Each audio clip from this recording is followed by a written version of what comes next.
এটা বেশ ছিল 160, 65, 70 এরকম। আপনার মিশে তো কোনো দিন আমি শুনবো না। কিনা কিনা 158 টাকা। আমি এই বাজার থেকে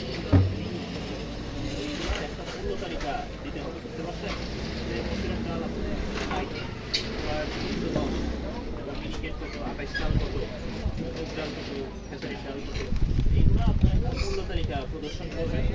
আপনাদেরকে যে প্রতিটি তারিখ সহকারে যে আপনি কত করে বিক্রি করতে মূল্য তালিকা অবশ্যই প্রদর্শন করতে হবে। মূল্য তালিকা রেখে আর এটা মূল করে স্যার একটা সত্য কথা বলতে কি স্যার আপনার কথা লেগে স্যার লেখি আমরা অনেক সময় করি ডেট লেখাটা খেয়াল থাকে না। অনেক সময় দোকানদারি করি স্যার এরকম ভুল আমাদের ভুল হয়। সত্য এটা বলছি আপনার কাছে। সাজিয়ে রাখা যাবে। এটা নিয়মিত চেকিং করবে। কোম্পানি ঠিক মেয়াদবিহীন মালামাল খাবার ওগুলোও রাখা যাবে।